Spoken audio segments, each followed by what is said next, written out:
Woman's partially dismembered body found at South Dakota truck stop. A Detroit man was arrested on suspicion that he murdered Melody Gooch behind me. On March 11th, authorities got a phone call from a truck driver saying that he found a body under a bunch of pallets. The driver was backing up and he did not want to hit the pallet, so he got out to see how much space he had. That is when he saw Melody's body. He then saw a pile of guts in the road and then saw a hand and a foot. A detective that arrived says it appeared the woman was hit by a car and then dragged out. The detective also said it looks like she was between an axle when she was getting dragged out. That's why the body's so distorted and smashed up. And that is honestly a horrifying thing to picture. That just seems like one of the most painful things you could experience. Especially between a semi-truck. According to the autopsy report, her entire skull was missing and part of her spinal cord. It also appears she had been dead for about 24 to 36 hours. Investigators went back to the scene, went through a dumpster, and found a trash bag full of her body parts. Most notably, they found her skinned, severed head. Surveillance footage also caught a truck being very suspicious, parking by the garbage can and blocking it in a way. I'm assuming that is the Detroit man that they arrested on suspicion. When her family was contacted, they said she was last seen with Anthony Harris, a truck driver. He claims that she went into the store and never came out. However, that is a little suspicious there, because surveillance footage did show he was the only truck in that area at the time. He is being charged with second-degree murder and improper disposal. Let me know what you guys think about this case in the comment section below, and as always, these videos are for informational purposes only. Missing Washington woman found dead wrapped in blanket in a Mexico cemetery, and she was allegedly tortured. This is the story of Reina Hernandez. She was a 54-year-old from Washington State. She was found dead with her hands and feet tied up in the cemetery. She went to run errands on February 26th, and when she failed to return any calls or show up to work to her friends, they reported her missing on February 28th. She was also a business owner and owned her own hair salon. All of the evidence so far suggests that she was abducted against her will. Then on March 8th, they found her body in a cemetery near a Tijuana highway. Investigators contacted Mexican authorities and they found out it was Hernandez herself. They have apprehended a 61-year-old suspect in Washington State. They believe this person is the reason she got abducted, and they also believe she was going through a lot of domestic violence. And of course, the suspect was her partner. The autopsy report also found that she was also shot in the head. They have yet to determine if she was killed in the US or in Mexico. Such an unfortunate story, and this goes to show it's usually the spouse or somebody close with them. Let me know what you guys think about this in the comment section below, and as always, these videos are for informational purposes only. Man accused of fatally stabbing 11-year-old, injuring boy's mother one day after parole release. 37-year-old Crissetti Brand behind me stabbed Jaden Perkins. Crissetti went to their house, pulled up, and started stabbing. Unfortunately, the 11-year-old boy, Jaden Perkins, did die. The mother is in critical condition. There was also a 5-year-old, but the 5-year-old remains unharmed. After the stabbing, Crissetti fled the scene, but he was apprehended a couple hours later by police. The police also left a memo. Even though the 5-year-old was not directly involved in the stabbing, the emotional impact it'll have on his life will be insane. Witnessing a stabbing for your brother and mother and watching your brother die is just absolutely crazy. Crissetti Brand was serving out a 16-year sentence for a home invasion and aggravated assault. And of course, one day after he got out, he repeats it all over again. The mother of the 11-year-old had a relationship with Crissetti 15 years ago and then got a lifetime protective order against him. She was getting ready to take her kids to school when this happened and he broke into the home. Jaden Perkins hopped in front trying to save his mother's life and ended up dead because of this. It stated he was an exceptional young man who excelled in school and got straight A's. Now obviously, Crissetti Brand will be going back to prison, hopefully for life this time. People that dangerous definitely do not need to be out there. It's so unfortunate what happened to this family. Let me know what you guys think about this in the comment section below, and as always, these videos are for informational purposes only. Florida man accused of fatally stabbing his girlfriend multiple times and reporting it as a suicide. This happened in St. Petersburg, Florida, about half an hour from where I live. This is committed by Rifat Redzik, and he killed Nafa Sedsik. Responding officers found Nafa dead in her bedroom with multiple stab wounds all over her chest and torso. Rifat said he woke up and saw his girlfriend Nafa grab a knife from the kitchen and start stabbing herself in the bedroom. He reported trying to stop her, but she did not stop. Detectives said that Rifat kept providing them with inconsistent statements, and then upon investigating the stab wounds, obviously it was revealed that Rifat stabbed her himself. There were also multiple stab wounds on her back and kind of an impossible angle to reach. Like obviously if they looked at her back, they would know that he did it, not her. This happened on March 9th. He was booked into the Pinellas County Jail on March 13th. He will be held on a first-degree murder charge. What do you guys think his sentence will be? Will it be life in prison? Let me know your thoughts on this case in the comment section below. And as always, these videos are for informational purposes only. Honestly though, not surprised, St. Pete has a lot of wild things happening down there all the time. Gary Plouch waited for Jeff Doucette to cross this area so he could shoot him in the face. This happened on live TV in 1984. Let's talk about it. Gary Plouch is the man at the phone booth. Jeff Doucette is the one walking by. Gary Plouch's son was abducted by Jeff Doucette. He was also assaulted by Jeff Doucette, so Gary decided to take revenge. Gary knew Jeff was going to be walking through this area, so he disguised himself, put on a baseball cap, sunglasses, and pretended he was on a phone call in the phone booth. And as soon as Jeff walked by, he turned around and blasted him in the skull with a revolver. Jeff would bleed out and die on TV. And once again, this happened March 16th, 1984, 40 years ago. Gary got away without any repercussions at all. Many hailed him a hero because he killed his son's abuser. My question for you guys, do you think somebody today would get away with doing this and be applauded for it? He was the nation's hero at the time when this happened. I definitely want to know everyone's thoughts in the comment section below, so please let me know. And for those that are curious, don't look up the video, please. You will traumatize yourself. And as always, these videos are for informational and entertainment purposes only, guys. It feels like a hot tub. Caught on camera. That's a man taking a bath. But that's a kitchen sink at a Wendy's. Yep. Now, obviously, that is disgusting, so let's get that first thing out of the way first, what we're all thinking. Secondly, everyone there just lost their jobs. Everyone on that shift literally got fired. This happened about 4 years ago at a Wendy's, as the title suggests in the news. Similar thing happened with Burger King even further back, like decades ago. A lot of the community's outraged, obviously. Wendy's was in hot water for this. This is the statement they released. This is egregious behavior. It is completely unacceptable. All employees in the video were terminated immediately, and the restaurant has been completely sanitized. The health department visited the restaurant today, and no violations were reported. So at least that's good. At least they're making amends to the situation. I know this happened 4 years ago, but still. This isn't necessarily Wendy's fault. It's just that specific Wendy's and that specific group of employees. It's their fault. And honestly, I don't know why they would post that on TikTok. That's crazy. That's how they got outed. It was posted on TikTok. I guess 2020 really fried everybody, because holy crap. Let me know what you guys think about that in the comment section below. And as always, these videos are for informational and entertainment purposes only. Texas group home operator allegedly abandoned endangered disabled clients and used their debit cards. This is a crazy story coming out of Arlington, Texas. The woman's name is Regla Bacure. 49-year-old Regla was arrested. 49-year-old Regla was arrested and charged. She treated these people so poorly. A woman with cerebral palsy was tied up. This is also an unlicensed group home. They also did not let their residents seek medical care, and they tried to cut off connections with all of their family members. On top of that, her and her staff got caught using their debit cards and even taking their property, such as houses and vehicles. The houses and vehicles belonged to the deceased, and they claimed it for themselves. The company was Love and Caring for People, LLC, which is the opposite of what they were really doing. The woman with cerebral palsy injured her wrist in an attempt that somebody would call like a healthcare professional, and maybe she could tell them what was going on here. Nobody called 911. Nobody called the doctor for her. So the lady texted her friend she was being held hostage, which led to the police doing a wellness check. And that is when everything got exposed. A lot of these residents are older and disabled, and their diapers were not even being changed. And this LLC has multiple locations all over Texas. Now, upon investigating, apparently a man was so malnourished he had to crawl around on his arms. He couldn't even use a wheelchair. 5 residents had to be rushed to the ER because of all the abuse and negligence that they had. Regla was arrested on March 11th. She's held on a $750,000 bond. I think based on everything I've said so far, she's going to jail for at least 40 years, probably life. If you're from Texas, let me know if you guys have heard about this story. Let me know what you guys think about this in the comment section below. And as always, these videos are for informational purposes only. This burglar was caught on CCTV stretching and doing yoga outside a bakery before she broke in and stole several items, including almond croissants. This is such an insane thing. She didn't want to pull a muscle before robbing the place. And yes, there's a video, and yes, I will play it for you guys. Enjoy the music that they overlaid too. Just look at this lady go.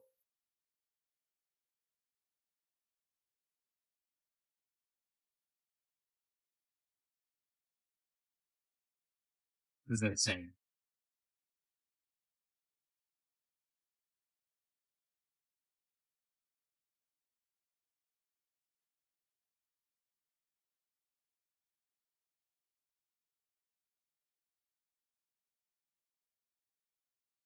Yeah, you guys get the gist of it. That is insane. Maybe she could have thought about stretching and doing yoga at home before she went and robbed the place. I don't know. Like, literally, there's the brightest light in the street she could have sat under, and then she started stretching before she robbed the place. I love stories like this so much. Let me know what you guys think about this in the comment section below. And as always, these videos are for informational and entertainment purposes only. Florida woman accused of trying to sell 18-month-old daughter for $500. This happened in Palatka, Florida, and 33-year-old Jessica Woods was arrested. She ended up abandoning her child as well. Woods was apparently loitering outside a business for a few days, asking people if she wanted to buy her daughter for $500. And one day, the employees noticed she just walked away and left her daughter right in front of the business. The individual at the business that witnessed this took the child to the police and filed a report. Luckily, the child was taken care of and is now in foster care away from this negligent mother now. Police issued a warrant for Jessica Woods' arrest and arrested her on March 7th. She was charged with child abuse, child neglect, and child abandonment. And on March 7th, she was booked into the Putnam County Jail. What a horrible human being. I hope the child gets adopted quick from foster care and goes to a loving family that she deserves. Growing up in Florida, I have seen a lot of crazy cases, but this one really irked me. I feel like it's because this one just isn't crazy, it's more so just horrible. Let me know what you guys think about Jessica Wood's case in the comment section below, and as always, these videos are for informational purposes only. The man behind me hunted somebody down and smashed a wine glass on their head because they didn't like his book. The man's name is Richard Britton. He's an author from the UK who posted his unfinished book online. He received a lot of positive feedback for his book, but one person, Paige Rollin, left a comment that irked him. She commented, "Bored out of my skull," in reference to his book. This dude took it so personally. He traveled from London to Scotland about 500 miles. That's where he found Paige stacking cereal in the cereal aisle, grabbed a wine glass, and smashed it over her head. Despite having a wine glass smashed in her head, thankfully she wasn't really injured. Following the attack, Richard Britton was arrested and served 30 months in prison. It also should be noted, he tracked her down using Facebook. And this was not his first incident of tracking someone down using social media. In university, he had a classmate named Ella Durant that he stalked. He used her Instagram and Twitter to find her on 2 separate occasions just to speak with her. After his arrest, he was banned from using electronic devices to find out where people were. Which honestly, smart move. This dude is weird. It's like real life you.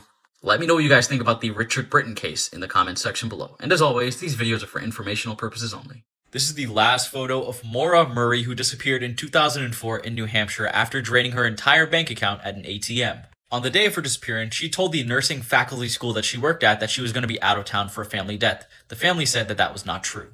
They said that no death had even occurred in the family. Now, after 7 p.m., Murray crashed her car into a tree. A bus driver nearby that witnessed the accident asked her if she needed any help. She declined and urged him to not call the police. He continued driving and decided to call the police anyways and report the incident.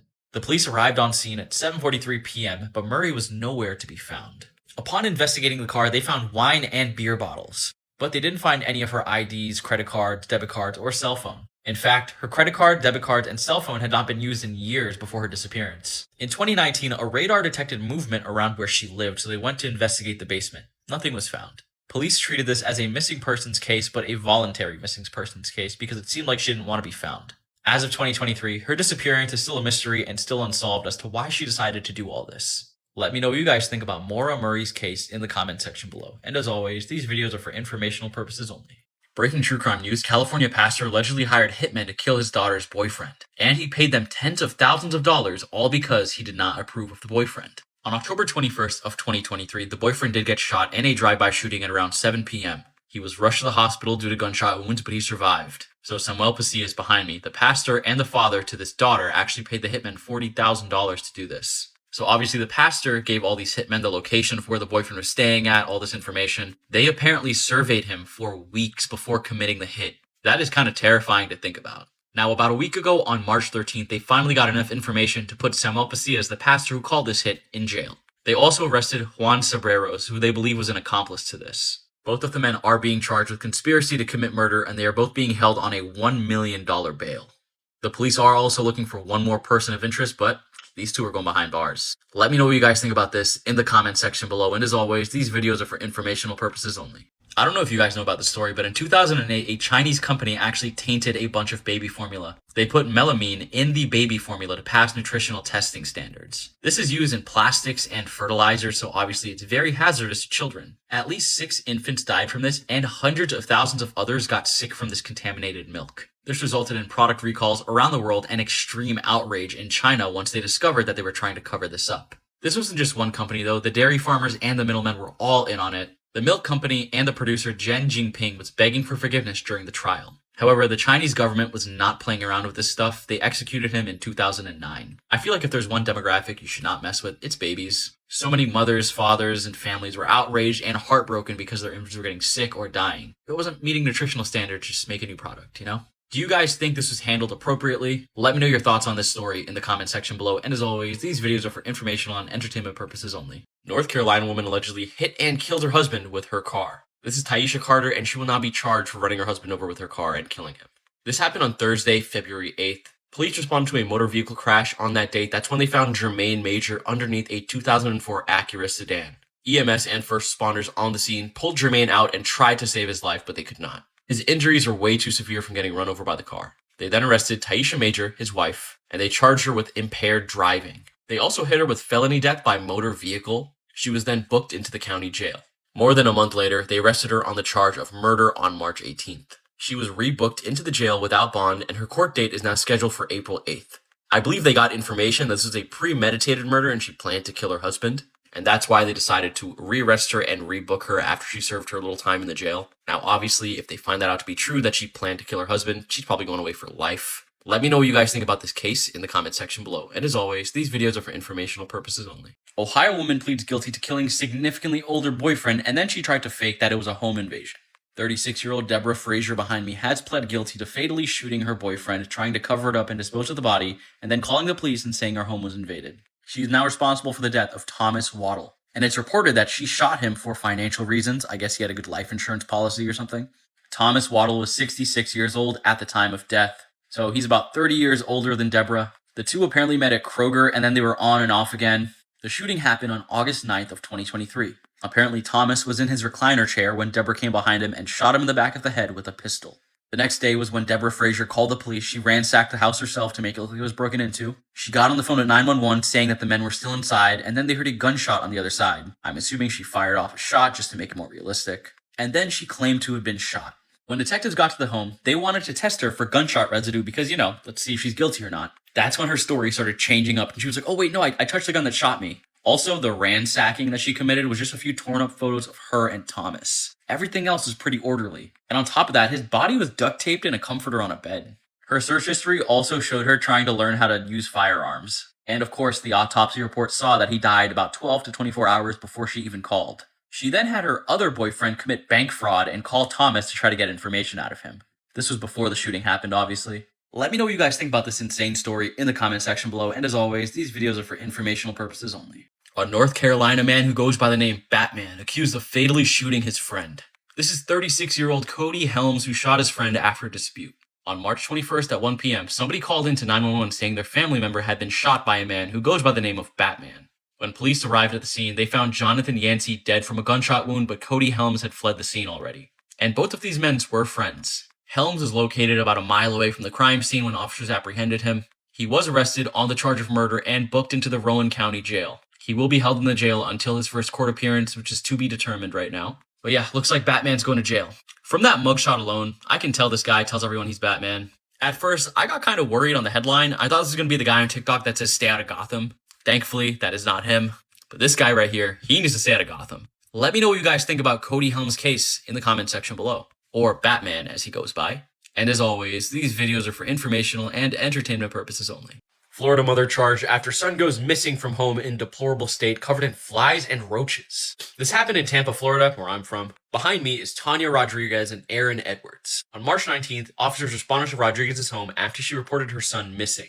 They eventually found her son at school, and he reported he had been away from home for 3 days. Upon questioning the boy, they found out there's no electricity, there's no water, there's feces covering the floor of the home, and there are flies and roaches all over the place to the point where they're on them constantly. There were also 4 other kids under Rodriguez's supervision under her house, so they were removed from that household and given to other family members because honestly it's cleaner there. They also found 2 dogs in severely malnourished states. On March 20th, officers arrested Rodriguez on counts of child neglect. They also arrested her roommate, Aaron Edwards, right here. Rodriguez remains held on a $20,000 bond, Edwards on a $5,000 one. I can't even picture how that home looked like, and I really don't want to. I'm just glad the kids and the dogs are somewhere cleaner and somewhere they'll be happier. Let me know what you guys think about this case in the comment section below, and as always, these videos are for informational purposes only.